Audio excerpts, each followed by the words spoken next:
Hey, it's the PHNX Cardinals podcast live on a Friday afternoon. I'm Johnny Venerable. He's Bo Brack. This is your premier Arizona Cardinal podcast brought to you by the DraftKings Sportsbook app, America's top-rated sportsbook. Be sure to like, subscribe, leave us a 5-star wherever you get your podcast. Bo, I've been off for a hot minute. A lot going on with this team ahead of their pivotal matchup in Week 8 against the Minnesota Vikings, and you were live at practice today. Who's in and who's out for the Redbirds? Yeah, James Conner is out. Eno season continues along with spooky season and continuing spooky season. Two key members of the Arizona Cardinals are officially questionable, both with back injuries. Byron Murphy, cornerback, a guy who's been shutting down opposing wide receiver ones all season long. And then DJ Humphries trying to slow down that pass rush from the Minnesota Vikings, the Darius Smith, Danielle Hunter. If you have to go without DJ Humphries, that's the scariest thing that's going to happen all spooky season. Tyler finally made it on to a live time Go Cards. What's up, Tyler? Welcome, my man. Thanks for coming to hang out with us. Crack a brewski on a Friday afternoon. We've got our Four Peaks on tap. And, I texted Bo yesterday when Rodney Hudson wasn't practicing yesterday, and I said, is Rodney Hudson, with all due respect, on the field for football just a big turd at this point? Like, is this going to go down as, and I know you and Howard talked about it yesterday on the audio-only podcast, check that out. Is this going to go down as one of the worst moves of the Keim era in recent memory? Because at this point, I talked to Howard last week. Rodney's got a knee, and it doesn't look like it's getting better. No, it doesn't sound good. I mean, he's been a guy that's kind of shown up in a limited capacity, but for the most part has been unavailable. And he's had a wanky knee since, he was contemplating retirement back in July. Yeah. And then you think, okay, we can get him back. And then he's going to be, that steady, calming part of this offensive line where he's been kind of put this offensive line in flux for the most part. I mean, it's been that interior of the offensive line that's been kind of the point of most frustration for the Arizona Cardinals.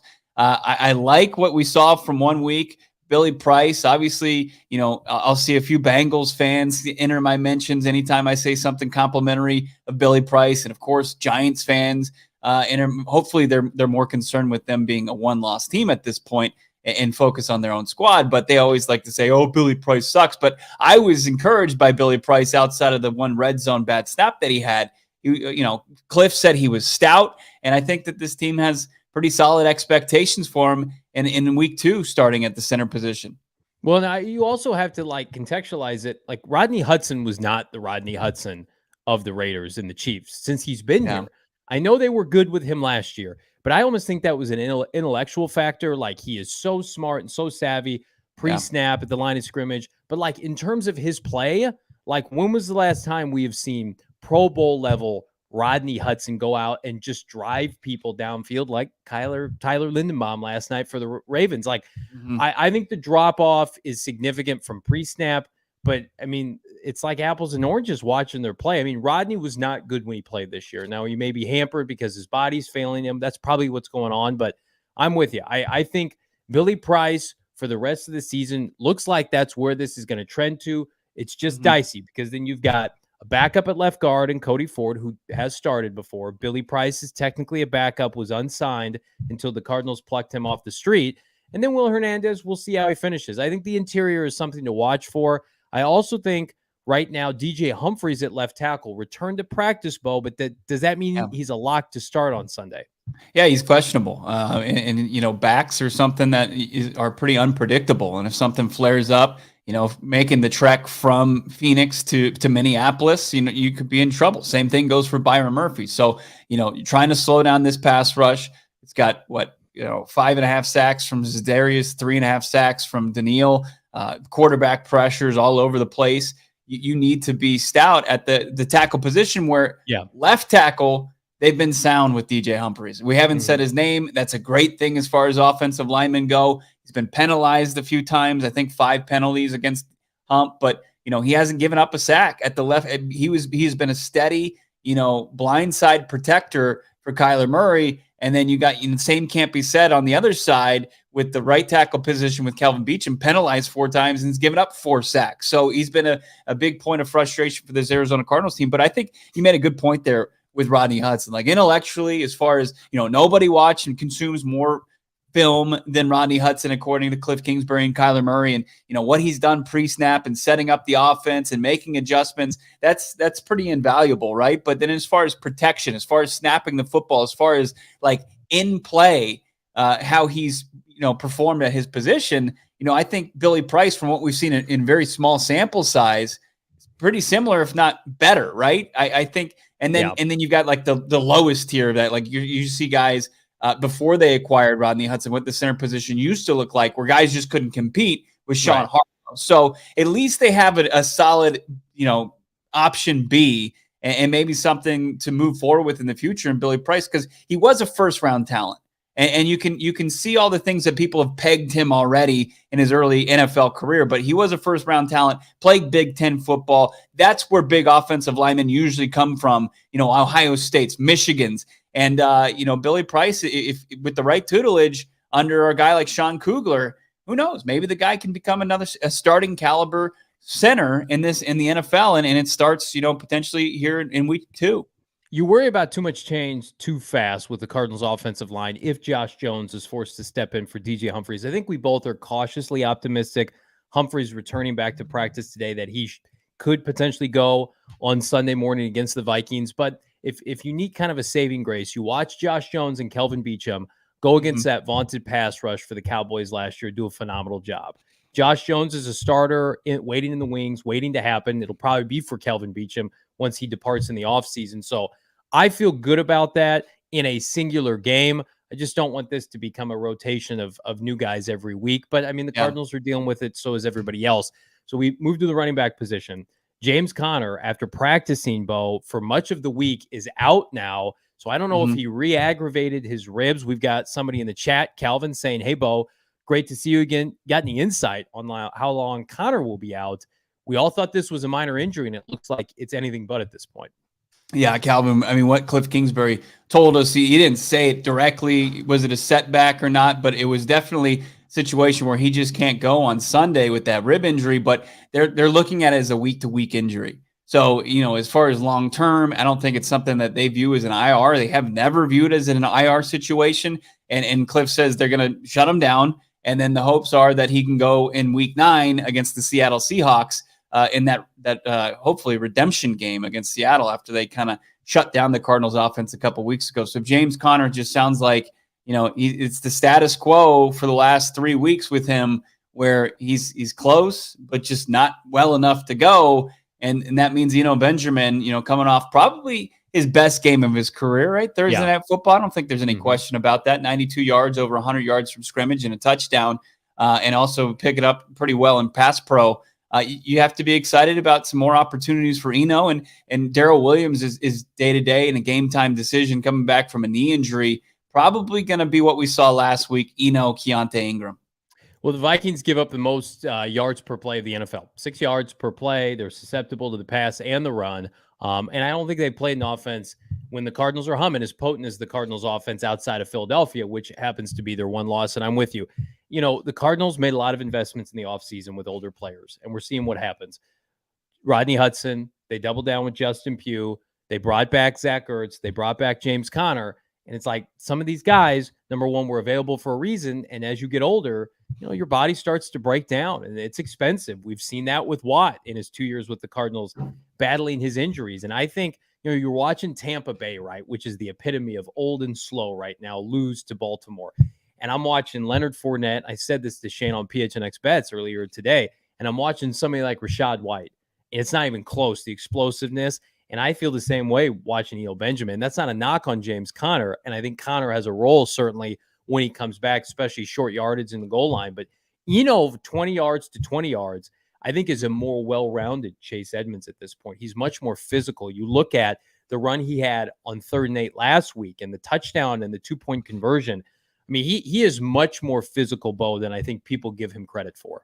I mean, look at the play. It was before the 2-point conversion. It was the play where DeAndre Hopkins drew the holding penalty. It was the play right before Eno punched it in. He was blowing up Marcus Davenport, who's 6'6", 260. And Eno is 5'7", 205 pounds. It's just, yes, he is a lot more physical than people give him credit for. And Chase Edmonds, you wish you could, like, I'm sure Mike McDaniel wish he could get this production from Chase Edmonds at this point. It's a young man's position. It just really is. I mean, and at any given point in your career, the shelf life is so short for these running backs at the NFL level that you have it one day and then the next you're Todd Gurley and you're out of the league after leading the league in touchdowns like a season previous to that. It's unbelievable. So, that's why it's head scratching. I mean, you've now seen Steve Keim hand out 2 pretty big contracts to running backs in his tenure, David Johnson and now James Conner. That's the cautionary tale, right? So, I mean, the half full outlook on this is like James Conner just gets well, right? And then maybe by week 8 or week 9, week 10, he can find has fresh legs and go bruise a couple guys and be the James Conner that we saw a little bit of last year with 18 total touchdowns. Yeah. 12 targets in the passing game the last 3 weeks. He's caught 10 of them. So you're not seeing a drop off in the passing game. And that's what Chase did so well. And I just feel like you're in a good spot with, from week to week. What do you see from Keontae Ingram that this team can lean on? Yeah, I mean, as far as what Kliff he said today, like they felt like Keontae's been ready and waiting in the wings even before he got his true opportunity on Thursday Night Football. Like he's been a guy that they knew, once the dominoes fell to get him active on game days and up the depth chart, that they weren't going to miss a beat, and they were excited what they were going to be able to see from Keontae Ingram. And you see that, like the cutback he made on that pass and catch, it was unreal. And then what he's able to do is kind of between the tackles, something that I don't feel they have outside of James Conner. That's pretty valuable at this point when they're down as many backs as they are. So, that's got to be exciting to have 2 young backs with not a whole lot of mileage on them. Kliff Kingsbury able to kind of dial it up. And to your point, I mean, as far as catching the ball, right? As you said, catching 10 of the 12 targets. And then Greg Dortch, we know the numbers there. I mean, he's been targeted, somewhere around 25 times, and he's hauled in about 23 targets. That the ball goes up with DeAndre Hopkins, that it's not going to hit the turf. Kyler Murray has struggled since the end of last year without DeAndre Hopkins in the red zone completing passes. I think he was like 5 for 18 or something going into week 7 inside the 10. When you have guys that are sure-handed as those guys and you can get them up in open situations, that's just going to help his completion percentage in the red zone, and it's going to help him dial up some touchdowns in the red zone. We're going to talk about who's got the D-Hop assignment, why they could be into some humble pie this weekend, but we're also going to talk about dabbling on the DraftKings Sportsbook app. So we've got Suns action, we've got Coyotes, we've got same-game parlays, and right now new customers can make a bet of any $5 NBA money line and get $200 back if your team wins. You can also boost your winnings, as I mentioned, 100% on the step-up same-game parlays, Thursday, Saturday, Sunday, Monday. Tons of football coming at you on DraftKings. It's simple. Download the DraftKings Sportsbook app.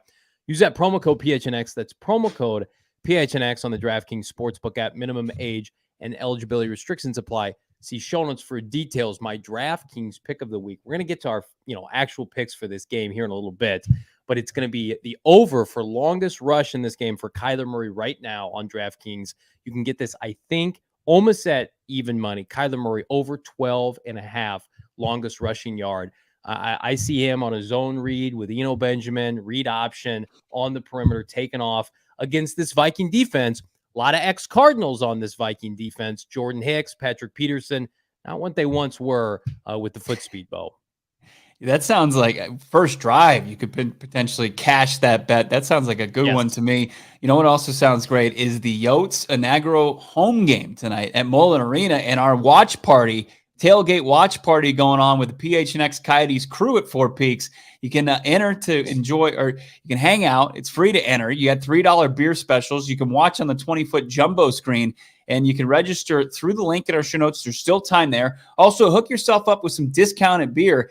$15 for a 24-pack. You can't find that deal anywhere. No convenience store, no Fry's, no Safeway, no Bash's deal is going to get you $15 for 24 beers. It's going on this Saturday at Four Peaks at the Wilson Tasting Room in Tempe there, Wilson Street in Tempe, 9-1. So 9 a.m. to 1 p.m. Go over there, get your 24 pack for $15. First 50 peeps are going to get this free Oktoberfest shirt that I'm wearing right now. It's pretty sweet. It's part of the drinking team. Oh, I want that T-shirt. Give me one. I know. Well, you got to be at the Four Peaks hang that we had on Wednesday. Maybe I've got one for you. Got to be 21 years or older, though, to enjoy that fall pack or any Four Peaks beer. You got to enjoy it responsibly as well.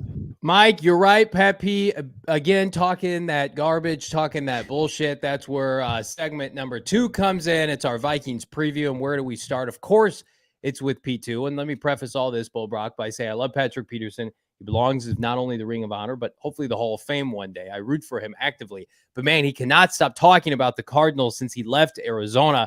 He's talking that shit on his podcast, All Things Covered, with his cousin Bryant McFadden last week. Before the Vikings had a bye, Peterson had a bold prediction. He said, I am getting, quote, 2 interceptions on October 30th. He said on the podcast, you already know who we're playing. Well, that's going to be tough. He hasn't had a 2-game interception since 2014, back when Todd Bowles was his defensive coordinator. I love Pat P. He's having actually a good year, a much better year. But he's got the assignment of one DeAndre Hopkins, and so he's going to get opportunities. But if you remember last year at State Farm Stadium, he was left torched multiple times. Pat P, we need you just to stop talking. You're having a good year.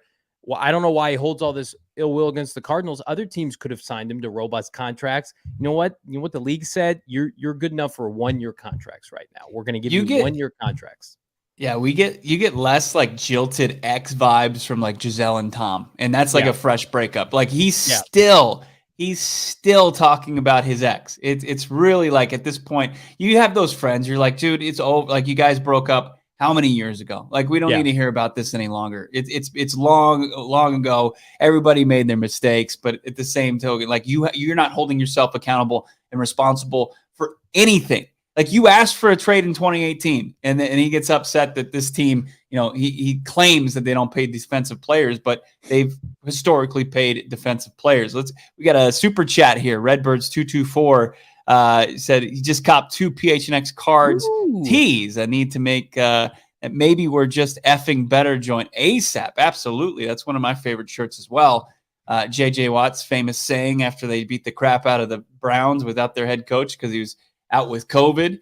But yeah, I mean, Patrick Peterson, P2, I've called him P3 before because he's petty Patrick Peterson. I was ready to give him, a little respect because I was looking at his game film. He looks a lot better. I think he's a product of their pass rush being so good, Johnny. I mean, it helps, to our guy Damian Anderson's point, like when you have guys getting quarterbacks off schedule, you have guys getting quarterbacks off their spot, flushing them out of pocket and making bad throws. Like Patrick Peterson is benefited from that quite a bit, but quarterbacks completing around 50% against him. He's got the 1 pick. He's got 7 passes defense. Like it's clearly his best effort since 2018, the season he wanted a trade and was one of the lone bright spots on the field for the Cardinals.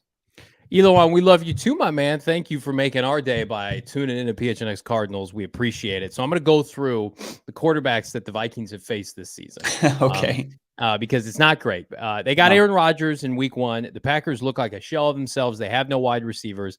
That one was pretty obvious that, it's not going to go their way, that being the Packers. They got the Vikings in week 2, which was their lone loss in a non-competitive outing. Or excuse me, they got the Eagles in a non-competitive outing, lost 24-7. Then they got to play old Jared Goff, and they were losing the entire game to the Lions, came back in the final seconds, give, Kirk Cousins credit. They won. Then the next week, I think they played a combination of Jameis and Andy Dalton, and they barely beat them by 3 points at the Superdome. Then they got Justin Fields and a Bears team that came roaring back, if you remember, and then had a receiver inexplicably give the ball to the Vikings defense. And then last week, the Vikings got to play Tua's backup. Teddy Bridgewater got hurt. Those are the opposing quarterbacks. Skyler. Old Skyler and our buddy Mike McDaniel and his Air Jordans, they couldn't get it done. Right. The Vikings are a real team. They're going to win that division. They have played 2 legitimate quarterbacks this year, Aaron Rodgers, and what we've seen is a fraudulent Packer offense, and then they play Jalen Hurts, and they got their ass kicked. So Kyler Murray is a completely different animal, Bo. Mike Mears in the chat. Thank you for that $10 super chat, my man. $9.99. Go Cards. Cheers to you, my brother. Absolutely. We'll give our full game predictions. Do we think the Cardinals, the road dogs, can they pull off the upset? Can they truly prove this Vikings team to be fraudulent? Because, as Johnny pointed out, just that week 2 disaster in Philadelphia where Kirk couldn't complete a pass, Justin Jefferson was bottled up. Can the Arizona Cardinals, can they put that type of effort on display on the road, 10 a.m. kickoff from Minneapolis, a place Cardinals haven't won in a minute, Johnny? This is absolutely insane to me. Our guy Howard Baltzer has a great article deep diving this. So many crazy stories and like you go to State Farm Stadium and you look up the Ring of Honor and all the people you see really, you can kind of find them in the Arizona Cardinals Ring of Honor. Dan Deerdorf, Jim Hart, one of the greatest quarterbacks in Cardinals organization history. And the last time they beat this Vikings team in the state of Minnesota was 1977. 45 years ago. I looked it up. A couple things. Jimmy Carter's your president. Yeah. Star Wars: A New Hope just dropped in theaters. Eagles just dropped. That makes my heart warm right there. Hotel California. Laverne and Shirley, Happy Days, and Three's Company were all smashing it on television. And Dallas Cowboys won the Super Bowl. And sweetness, Walter Payton was your NFL MVP. That was a long fucking time ago. They need to end this thing. They're 0 for their last 10 trying to win a game on the road in Minnesota. All I have are bad memories of Jared Allen in that stadium, just coming off the edge and just manhandling the Cardinals. Thankfully, he's gone. But they John Randall. Can we just be honest? Like when they go to Minnesota, not only do they lose, they are not competitive. Now they've slayed some road demons here in the last 12 to 18 months since they've been on this fantastic road winning streak, if you will. So I like their chances. So does Vegas, by the way. This line, did some research, and I mentioned this on an earlier pod. This line was at 6.5, 7 points before DeAndre Hopkins came back. It's at 3.5 now. Vegas has readjusted. It has stayed at 3.5 the entire week, which that tells you if these two teams played on a neutral field, the home team always gets 3 points favored to them. This is a coin flip pick 'em game. The Vikings play close games. This should be no different. I expect the Cardinals, Bo, to be in this game into the fourth quarter. Whomever's going to make a bigger play. Kirk Cousins is a gamer only at 10 a.m. kickoff time. I wish this game so desperately was on primetime Sunday Night Football, Monday Night Football. I'd feel much better about it. But we'll just have to wait and see. But listen, how do you not like their chances this week? And we're going to talk about our predictions here in a second. But I'm looking at this Vikings team, Bo. If there's an area to exploit, in your opinion, what is it? Defensive secondary. I mean, as far as 26th against the pass, and you mentioned, they played a platter of ham sandwiches as far as quarterback and wide receiver combinations out there. They haven't played Patrick Mahomes and Travis Kelce and Derek Carr and Devontae Adams and Jalen Hurts and AJ Brown. Like they haven't faced those guys, and the Vikings have. They've gotten through it, and I think that this is one thing that Vegas is doing a good job in kind of poking through is that, trying to buck these trends and really looking at talent versus talent and the direction that the Cardinals are going post, Thursday Night Football and the return of DeAndre Hopkins and a couple other things that are going their direction. And, the Vikings kind of having a cupcake schedule. I think that Vegas is doing a good job in kind of deciphering that. Do you think the Cardinals miss Jordan Hicks? Jordan Hicks leads the team in tackles. Of course he does. He's a tackling machine. Mm-hmm. 2 sacks, though, 4 passes defended, a pick this year, and a forced fumble. I mean, he's had a good start to his Vikings career. I don't know.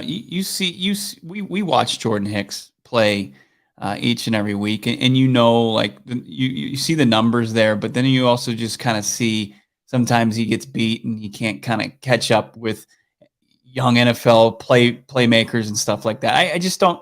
We knew what we were going to get from Jordan Hicks. Would have been nice to have him on the defense, sure, but I just don't think he's like a true difference maker. He's nice, like he gets tackles. He's a good middle linebacker. But no, I don't. That was a relationship that soured once Zaven Collins was drafted and Steve Keim anointed him the starting middle linebacker really before he earned it. But no, is he going to help you beat the Chiefs? Is he going to help you beat the Rams? No. Does he help you beat the Eagles? I just don't think he does. Arizona animal, very, very poetic here. Holiday season, he runs like Frankenstein. You know what? I think the Cardinals are the best equipped that they ever have been going into this game to take advantage of the old, slow players that Minnesota has on their defense. It's an older team. Like Justin Jefferson, Dalvin are the two of their younger players. Their defense is old. They have old pass rushers. They have an old back seven. They have old corners, inexperienced, or super experienced, but slow. I think with Eno, who's got fresh legs, Greg Dortch, Rondell Moore, if he can ever get the football in space down the field, Robbie Anderson, who's got legitimate 4.4 speed, and then Hopkins does what he wants any day of the week. I think the Cardinals are set up for success in this game. We're going to get to our official predictions in a minute, but right now you can get on Underdog Fantasy and gamble on this game. I would take the over for many of your favorite Cardinal players. You can search in the App Store, click on the link in the show note, and guess what? Sign up with that promo code PHNX. Underdog will double your first deposit. Get this, up to $100. I am taking the over officially on all things Eno Benjamin. Now that I know James Conner is out, you should do the same. That's Underdog Fantasy, promo code PHNX. Get in on the action today. My God, Eno Benjamin, higher or lower, 52.5 rush yards, book it, 80.5 rushing plus receiving yards. I think that's you take that. I think he gets there potentially just rushing the football. And then DeAndre Hopkins looking at higher or lower, 73.5 receiving yards. I like it, just like I liked last week's. And then I think Zach Ertz is 39.5 receiving yards. This might be giving you a little preview of our predictions here, but Zach Ertz, I kind of like Zach Ertz this week, 39.5 receiving yards. I'll pound the higher on the Underdog Fantasy app on that one, no doubt about it. Also, let me tell you about more furniture. Fall sale. Talk about, 'tis the season, spooky season. It's time for Halloween, but it's also time nearly Thanksgiving, holiday time. You're going to want people in your pad, and you're going to want it to look nice, right? More Furniture's hooking you up with their fall sale. They've got a $100 gift card for every $1,000 you spend. You can find it morefurniture.com. You can check out their showroom or just online, morfurniture.com.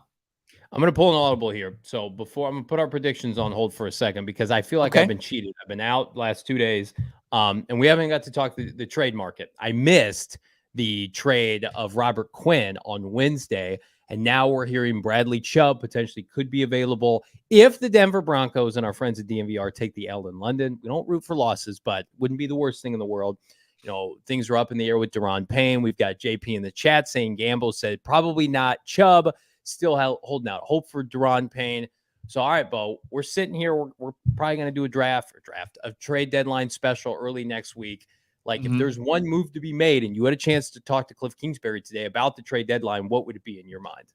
Yeah, Kliff Kingsbury, we asked him today if he thought that this team is going to be active before the trade deadline, and he thought absolutely. He thought that this team was poised to make a deal. He thought that there's a ton of talent that's going to become available and is available. And he knows his general manager. And we've seen over the last couple of years, Marcus Golden, Zach Ertz, Kenyon Drake, guys coming over via trade. Steve Keim is not somebody that's, going to sit on his hands at this point. He's going to be active because he knows the other teams in his division. The Niners already made a big move. You got to believe that it's inevitable that the Rams are going to make a move, but the teams are waiting for teams with more draft capital to actually make a move. And Steve Keim has that. Like, if the Rams make a move and they get a pass rusher that was available in the Arizona Cardinals could have matched them with a little bit better pick, then that's an indictment on Steve Keim and where he sees this team and putting them in the best position to contend for an NFC West title.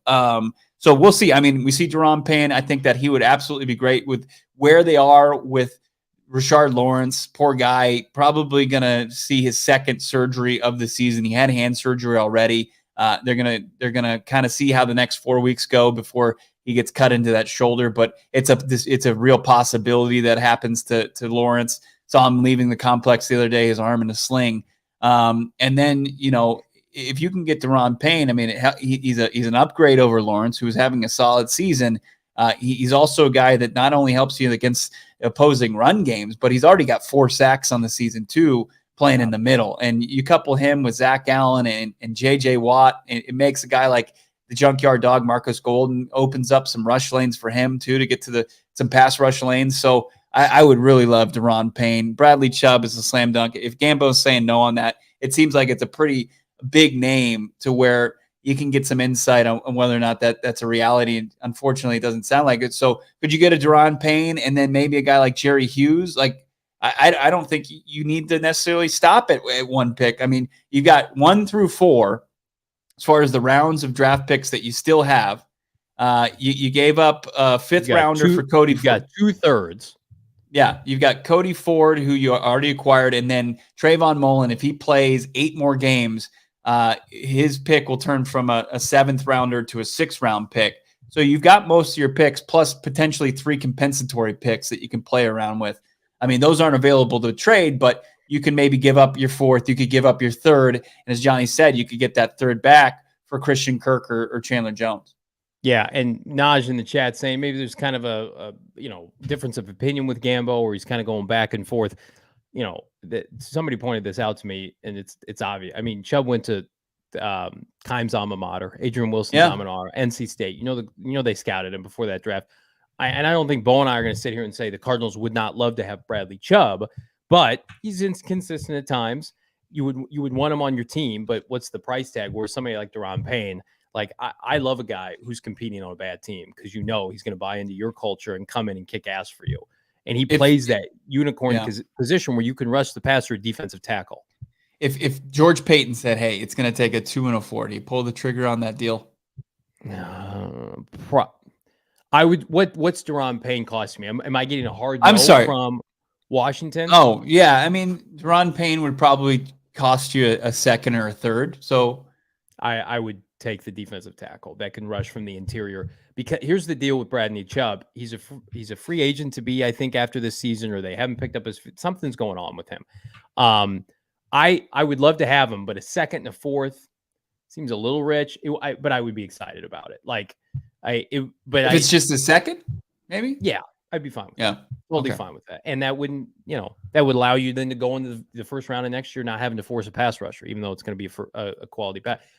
My biggest thing is they've shown you they can draft pass rushers. They've shown you they can make a move for one.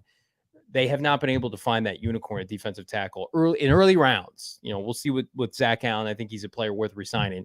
That is the SEC kick-ass penetrating from the interior, because I do think there's a future in which Cam Thomas and Najee Sanders are good pass rushers for you. They haven't found that unicorn at defensive tackle. A lot of people giving good insight what they would like to see in the chat. Are we realistically going to trade for anybody? Asking Griffin, and there was an earlier question, Bo, that I want to pick your brain on. Say the Cardinals don't win on Sunday, and they're in that mix of 3 and 5 with a bunch of teams that are in it but not really. Does that increase the likelihood we get a deal, or does that mean the Cardinals are just going to roll with what they have? What do you think? I think that this team, looking at just the vision at 3 and 5, they're not going to count themselves out. Michael Bidwill isn't going to count his team out, and they're going to continue to be aggressive. And it might look, down the road a couple weeks from now, you say, why did you give up those picks for a team that was 3 and 5? But they're going to play that game, and they're going to die in that game. And, you can't fault them too much for that. I mean, you want to see winning football, and you've got a quarterback for the next 2 years that's got a reasonable cap hit before things really start to get expensive as far as Kyler Murray goes. So you got to take advantage of that while you can. And I think that, you can always kind of figure out the cap. You can figure out maybe acquiring draft assets. But when you got an opportunity and the division is absolutely down this year and hasn't really played out how you expected, if you're in it, why not? And there's a lot of divisional games left to be played. You might be 0-2 in the division to start this year. You were 2-0 last year, and things didn't work out after the fact. And I'm with you. This division with Geno Smith leading the way. Plus, I also think with somebody like Payne, very similar to what the New York Giants did, that they're reaping the benefits of that we've talked about before. They traded for Leonard Williams a couple of years ago and re-signed him, and now he's part of their core. And they weren't in it. They weren't in contention. I think you say, okay, Payne, we're re-signing Payne. He's on the team next year. And it's not only for this year.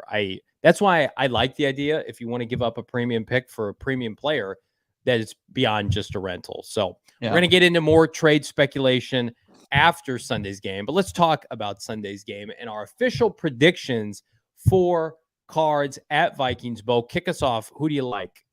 I like the Arizona Cardinals. I do. I've got them winning, and it's going to be an exciting game. 29-26, very reminiscent of last year's game. Hopefully not putting yourself in a big hole like they did. Would they go down 20-3 in that game at one point? Was it 23 or 27? And they came roaring back, and it took their poor Greg Joseph missing a field goal at the end for the Vikings to leave with an L. But I've got Zach Ertz as your offensive star. I think I know he sees less targets with DeAndre Hopkins on the field, but I think the middle of the field is opening up for like a guy like Zach Ertz. I think that he can have a solid game. He's been one of the more consistent tight ends in the league. My defensive star, I've got Antonio Hamilton. I think a guy like Byron Murphy's obviously going to be keeping Justin Jefferson as quiet as possible, but I think Antonio Hamilton, this is where he can step up against kind of the complementary pieces in the offense for the Vikings, where I think his athleticism can match up against a Thielen or a KJ Osborne. And with the right amount of pressure, you can force Kirk Cousins into throwing Antonio Hamilton his second interception of the season. And then I've got the unsung hero here is Greg Dortch, because I think Greg Dortch could feast on this secondary with his speed. I think that this plays very well into Greg Dortch's hands, that he's going to see another nice amount of snaps compared to like he did in Thursday Night Football. Give me Greg Dortch, his speed, another week of this Kliff Kingsbury and this offense kind of game planning him back into the lineup. I like Dortch to continue his solid play while he gets enough snaps to that he's earned. I like all of those players, and I think all of them will be an integral part of what the Cardinals do this weekend. And I'm going to go a different direction here. Our score predictions are almost identical. For those of you who don't know, we don't compare before the show. We actually have the same unsung player, because I think Bo and I are in the mix now. After hearing Kliff Kingsbury's comments last week about Greg Dortch and catching that touchdown, I think everybody's kind of on the same page. He needs to be playing. Couple that with the fact AJ Green's not playing at all. I do think he's going to see an increased number of targets, but I think Benjamin is going to be the catalyst for this offense, just like he was last week. I think he keeps the defense honest. I think he breaks runs that you don't think are available. He's incredibly difficult to bring down. He's got a slash and run kind of mentality. Somebody compared him the other day like the perfect Kyle Shanahan running back. I said, no, he's in Arizona, and he's competing for the Arizona Cardinals. So I love Is this the start? I should say, is last week the start with the interception for a touchdown, the culmination of Isaiah Simmons is a bust too, and there's breakdown in film. Somebody was on Pat McAfee this week breaking it down. Are we about to see an Isaiah Simmons breakout? Is Isaiah Simmons going to go on a tear for about 7 to 8 weeks of just high-end football that we haven't seen from him in the NFL? Because I feel like this is the first time he's got buy-in from his head coach. His head coach is praising him willingly, unprompted, during press conference, during the week bowl, while you're there talking to Vance Joseph. And then also there's no Nick Vigil behind him. There's no Jordan Hicks threatening playing time. He's out there and comfortable in his role.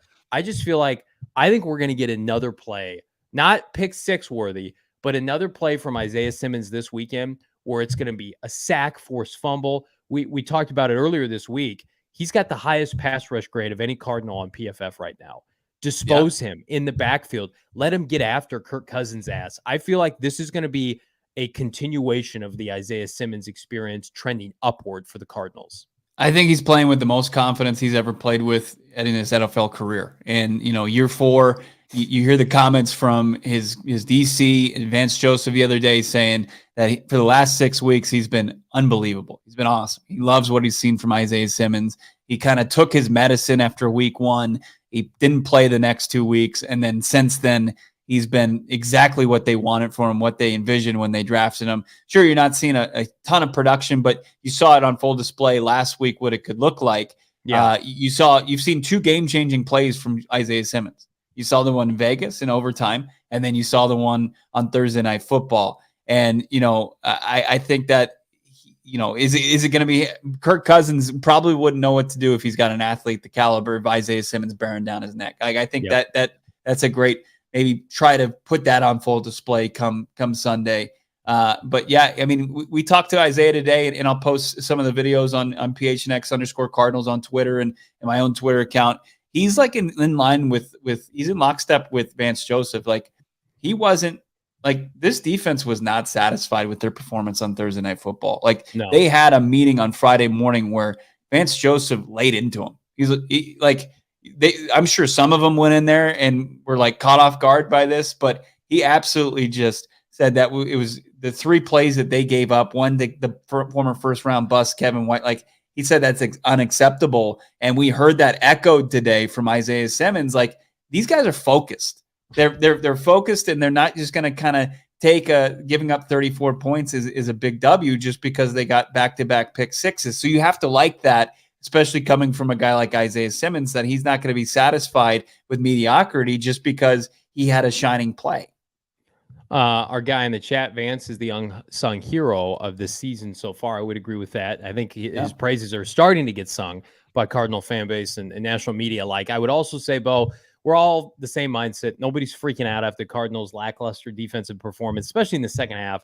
Thursday night games, a lot of people don't want to tackle. Cardinals, I think, kind of celebrated that win maybe a little too soon on Thursday night, especially after back-to-back pick sixes. I think we get a return to form defensive performance on Sunday. I think this defense is going to hold this vaunted Minnesota Viking offense. It's very good, but the Cardinals are number 1 against opposing number 1 receivers in the NFL. Byron Murphy and company do a fantastic job. Justin Jefferson's a different animal, but I think this defense holds them to 24 points and under. And if I'm Kliff Kingsbury and all I need is 3 touchdowns and a couple of field goals, that should be able to get it done. This Vikings defense, not anything to write home about. You can manipulate this Viking offense. You can get them to turn the ball over. They're average on special teams. They have, I can't emphasize enough, they have not played anybody to Kyler Murray's caliber other than Jalen Hurts, and they struggled. If I'm Kliff and company, I'm putting on that tape of Philadelphia and what they did. And yet Jalen ran a lot, but they opposed their will. They ran the football, play action. They got him out on the perimeter. Like, they feast when it's a immobile quarterback, when it's a Jared Goff-esque quarterback. Kyler Murray, I think we've been saying this every week. We haven't gotten it yet. When are we going to get the robust Kyler Murray statistical game? Because even though they won last week, his stat line was relatively average. I would say 1 passing touchdown. Now his total yardage was solid, but like the gaudy 5 touchdown games of a year ago, we haven't seen those yet. And I think he's never been better equipped with the skilled players around him now, especially Robbie Anderson in the fold for 2 weeks. I just feel like this is the perfect table setter for a Patrick Peterson gets toast by Kyler Murray time and time again for Kyler to have a breakout game. Yeah, Kyler's had 2 total touchdowns in the last 3 weeks. I mean, that's not enough. I mean, we were talking about we thought he was going to reach 100 total career touchdowns 3 weeks ago. I had asked him about it. I was like, "You're at 97. What's 100 mean to you?" He's like, "I don't care about statistics." And that's, they got held out of the end zone by the Seahawks, and he had 1 touchdown pass last week to Greg Dortch. So yeah, it'd be nice to kind of see one of those Kyler moments. I mean, 6 of his 7 touchdown passes have come in the second half. One of those has come in the first half. Like, this team, and I like seeing what our guy Mike is saying in this chat. 2 touchdowns in the first quarter, please. Let's see the first quarter touchdown of the season. It's well past overdue. I also like seeing the Budda Baker player of the game ideas, because he's been relatively quiet. Like, he's still he looks like a missile, making some tackles here and there, but we haven't had like a big performance from Budda Baker. Maybe we're due for one of those. I like that. So, but yeah, it's time for Kyler Murray to have another big game, and he had a huge game against the Vikings the last time these teams matched up, and it's because they had, Peterson. They had big expectations for him. I think Rashad Breeland was just getting toasted on a weekly basis in the Vikings secondary at that point, and they don't have much of an upgrade right now. I mean, it's still P2 and Harrison Smith and not much more beyond that. So Kyler should, with DeAndre Hopkins being back for a second straight week, be able to feast throwing the football and start to kind of turn around those numbers that are down for Kyler Murray 7 weeks through the NFL season. I mean, I've been of the mindset if Kyler plays 17 games, from start to finish, this is a playoff team. And I thought breaking records, statistically, yardage, touchdowns. And I still feel confident that if Kyler plays all 17 games, they're going to be a playoff team. I just think he's too talented. The teams that they're facing in December, good hell, I posted it last night on my Twitter. They get the Broncos, then they get the Patriots, then they get the Buccaneers back to back to back. That looked like a gauntlet to begin the season. There is ample opportunities, a ton of opportunities for them to go out and put up big point totals. Like, you're not You're not going to face the Chiefs again. God help you. You don't have to go to Buffalo. Like the Cardinals, I would say, looking at this Viking team, Bo, very comparable talent-wise. And I feel like they have the better quarterback.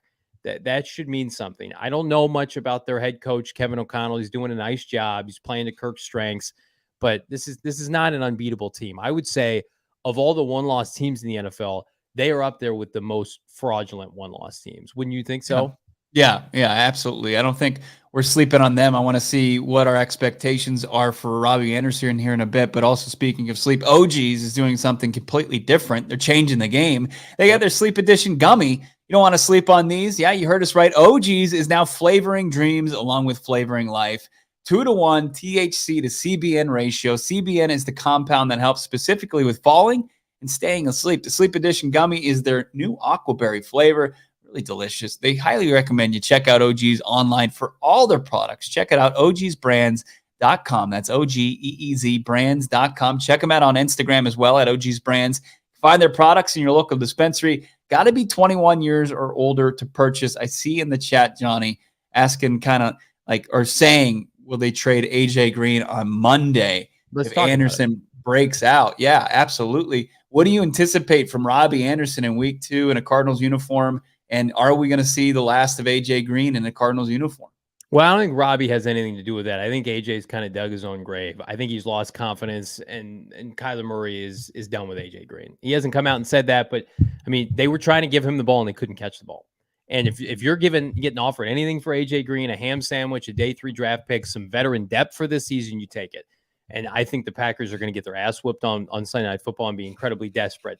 And Aaron loves veteran players, and they love big body receivers.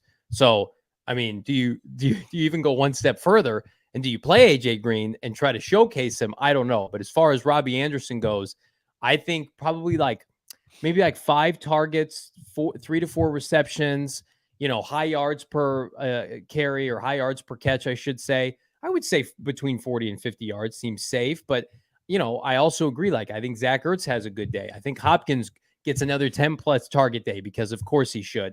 I think, Benjamin, there's a lot of mouths to feed.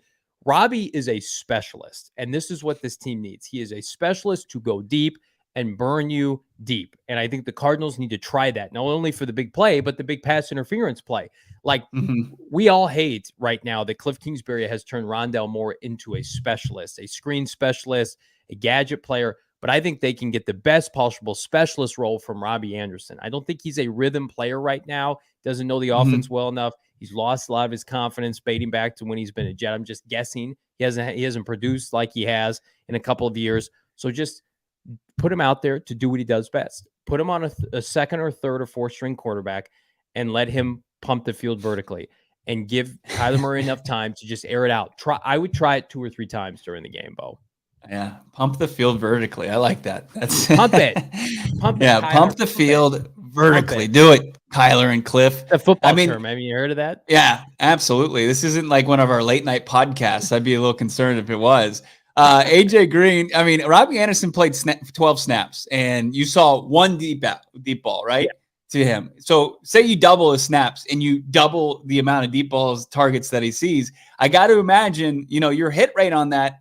It's probably pretty good with Kyler Murray's deep ball accuracy. I know he's got another week, full week of practice for the first time in a Cardinals uniform. I got to imagine he's at least going to grab at least one this week. Yeah. I don't see. I know it was a little bit ago, but I just don't see this as an AJ Green showcase game. Yeah, no showcase. I think that's long past any opportunity. AJ suddenly I'm getting all these targets now. I'm back. They love me again, and then he's gone. Yeah. Yeah, I just don't see it. You guys talked about this earlier in the week. You talked about it on Wednesday. There was a report from ESPN, Green Bay, whatever, that the Packers are interested. Why hasn't that trade been consummated yet? I would have, if I'm Steve Keim, I literally would have gotten on my phone and said, "What? I can have him on the next flight out of here. What do you need?" I don't even know what I'm getting back. I don't know if you're playing hard to get. You're not trying to seem too eager, right? I don't know. I mean, if you can get anything in return for AJ Green, I think you do it, right? It's something similar what you sent out the door for Robbie Anderson.